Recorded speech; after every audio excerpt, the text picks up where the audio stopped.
ಪವಿತ್ರ ಶಿಲುಬೆಯ ಗುರುತಿನ ಮೂಲಕ ನಮ್ಮ ವೈರಿಗಳಿಂದ ನಮ್ಮನ್ನು ರಕ್ಷಿಸಿರಿ. ನಮ್ಮ ಸರ್ವೇಶ್ವರ, ಪಿತನ, ಸುತನ ಮತ್ತು ಪವಿತ್ರಾತ್ಮನ ನಾಮದಲ್ಲಿ ಆಮೇನ್.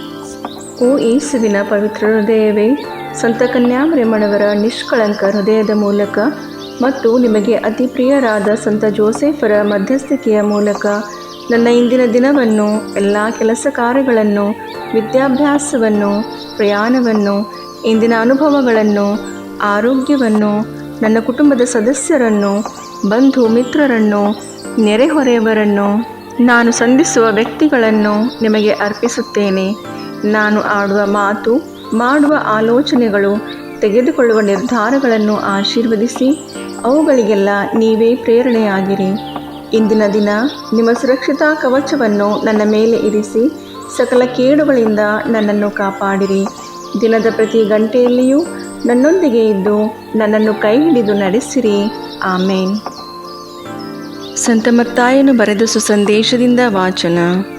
ಸ್ವಾಮಿಯ ಕಾರ್ಯಕಲಾಪಗಳ ಸುದ್ದಿ ಸೆರೆಯಲ್ಲಿದ್ದ ಸ್ನಾನಿಕ ಯೋಹಾನನ ಕಿವಿಗೆ ಬಿದ್ದಿತು. ಆತನು ತನ್ನ ಶಿಷ್ಯರಲ್ಲಿ ಕೆಲವರನ್ನು ಅವರ ಬಳಿಗೆ ಕಳುಹಿಸಿದನು. ಇವರು ಬಂದು, ಯೋಹಾನನು ತಿಳಿಯಪಡಿಸಿದ ಪ್ರಕಾರ ಬರಬೇಕಾದವರು ನೀವೋ ಅಥವಾ ಬೇರೊಬ್ಬರನ್ನು ನಾವು ಎದುರು ನೋಡಬೇಕೋ ಎಂದು ಯೇಸುವನ್ನು ಕೇಳಿದರು. ಅದಕ್ಕೆ ಯೇಸು, ನೀವು ಕೇಳುವುದನ್ನು ಕಾಣುವುದನ್ನು ಯೋಹಾನನಿಗೆ ಹೋಗಿ ತಿಳಿಸಿರಿ.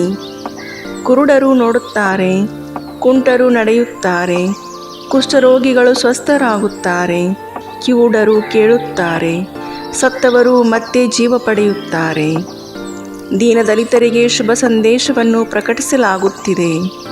ನನ್ನಲ್ಲಿ ವಿಶ್ವಾಸ ಕಳೆದುಕೊಳ್ಳದವನು ಭಾಗ್ಯವಂತನು ಎಂದು ಹೇಳಿ ಕಳುಹಿಸಿದನು.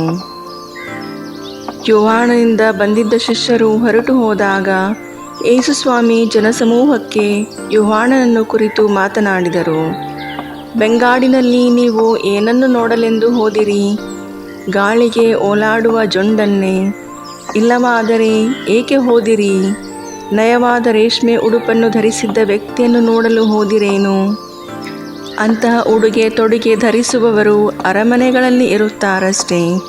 ಹಾಗಾದರೆ ಯಾವ ಉದ್ದೇಶದಿಂದ ಹೋದಿರಿ? ಪ್ರವಾದಿಯನ್ನು ನೋಡಲೆಂದು? ಹೌದು, ಪ್ರವಾದಿಗಿಂತಲೂ ಶ್ರೇಷ್ಠವಾದವನನ್ನು ನೋಡಿದಿರಿ ಎಂಬುದು ನಿಜ. ಇಗೋ, ನನ್ನ ದೂತನನ್ನು ನಿನಗೆ ಮುಂದಾಗಿ ಕಳುಹಿಸುವೆನು. ಆತನು ನಿನ್ನ ಮಾರ್ಗವನ್ನು ಮುಂಚಿತವಾಗಿ ಸಿದ್ಧಗೊಳಿಸುವನು ಎಂದು ಪವಿತ್ರ ಗ್ರಂಥದಲ್ಲಿ ಉಲ್ಲೇಖಿಸಿರುವುದು ಈ ಯೋಹಾನನ ಕುರಿತೇ. ಮಾನವನಾಗಿ ಜನಿಸಿದ್ದವರಲ್ಲಿ ಸ್ನಾನಿಕ ಯೋಹಾನನಿಗಿಂತ ಶ್ರೇಷ್ಠನು ಯಾರೂ ಹುಟ್ಟಿಲ್ಲ ಎಂದು ನಿಮಗೆ ಸ್ಪಷ್ಟವಾಗಿ ಹೇಳುತ್ತೇನೆ. ಆದರೂ ಸ್ವರ್ಗ ಸಾಮ್ರಾಜ್ಯದಲ್ಲಿ ಕನಿಷ್ಠನಾದವನು ಅವನಿಗಿಂತ ಶ್ರೇಷ್ಠನೇ ಸರಿ. ಪ್ರಭು ಕ್ರಿಸ್ತರ ಶುಭ ಸಂದೇಶವಿದು. ಚಿಂತನೆ. ಸಂತ ಯೋಹಾನನ ಶಿಷ್ಯರು ಯೇಸುವನ್ನು, ನೀನೇ ಬರಬೇಕಾದ ಕ್ರಿಸ್ತನು ಅಥವಾ ಬೇರೆಯವರನ್ನು ಕಾಯಬೇಕೋ ಎಂದು ಕೇಳಿದಾಗ ಯೇಸು ನೇರವಾಗಿ ಹೌದು ನಾನೇ ಎಂದು ಉತ್ತರಿಸದೆ ತಮ್ಮ ಕಾರ್ಯಗಳನ್ನು ಸಾಕ್ಷಿಯಾಗಿ ತೋರ್ಪಡಿಸುತ್ತಾರೆ. ಕುರುಡರಿಗೆ ದೃಷ್ಟಿ, ಕುಂಟರಿಗೆ ಕಾಲು, ರೋಗಿಗಳಿಗೆ ಸೌಖ್ಯತೆ, ಬಡವರಿಗೆ ಸುವಾರ್ತೆ, ಸತ್ತವರು ಜೀವವನ್ನು ಪಡೆಯುವುದು, ಇವೆಲ್ಲವೂ ಬರಬೇಕಾದ ರಕ್ಷಕನ ಗುಣಗಳಾಗಿದ್ದವು. ಇದೆಲ್ಲವನ್ನು ಅರಿತಿದ್ದರೂ ಸಹ ಸ್ನಾನಿಕ ಯೋಹಾನನು ತನ್ನ ಶಿಷ್ಯರನ್ನು ಯೇಸುವಿನ ಬಳಿಗೆ ಕಳುಹಿಸುತ್ತಾನೆ. ಜೋರ್ದನ್ ನದಿಯಲ್ಲಿ ಯೇಸುವಿಗೆ ಸಾಕ್ಷಿ ಕೊಟ್ಟಿದ್ದ ಸ್ನಾನಿಕನು ಕಾರಾಗೃಹದಲ್ಲಿ ಗೊಂದಲಕ್ಕೆ ಒಳಗಾದನು. ಕೆಲವೊಮ್ಮೆ ನಮ್ಮ ಜೀವನದಲ್ಲಿಯೂ ಸಹ ನಾವು ಯೇಸುವಿನ ಸಾನ್ನಿಧ್ಯವನ್ನು ಸಂಶಯಿಸುತ್ತೇವೆ. ಆದರೆ ಯೇಸು ನಮ್ಮನ್ನು ಬಿಟ್ಟು ಕೊಡುವುದಿಲ್ಲ. ಅವರು ನಮ್ಮೊಂದಿಗೆ ಇದ್ದಾರೆ. ಯೇಸು ನಮ್ಮ ಜೊತೆಗಿದ್ದು ಬಲಹೀನರಾದ ನಮ್ಮ ವಿಶ್ವಾಸವನ್ನು ದೃಢಪಡಿಸಲಿ ಎಂದು ಬೇಡಿಕೊಳ್ಳೋಣ. ಪ್ರಾರ್ಥಿಸೋಣ.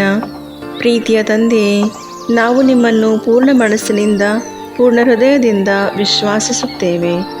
ಕಷ್ಟ ತೊಂದರೆಗಳ ಸಮಯದಲ್ಲಿ ನಮ್ಮಲ್ಲಿ ಮೂಡುವ ಸಂಶಯಗಳಿಗಾಗಿ ನಮ್ಮನ್ನು ಕ್ಷಮಿಸಿರಿ.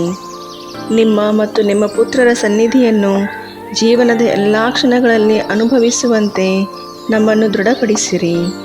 ಯೋವಾಣನಂತೆ ನಾವು ಸಹ ನಿಮ್ಮ ಸತ್ಯಕ್ಕೆ ಸಾಕ್ಷಿಗಳಾಗಿ ಜೀವಿಸಲು ಬೇಕಾದ ಕೃಪೆಯನ್ನು ನಮಗೆ ನೀಡಿರಿ.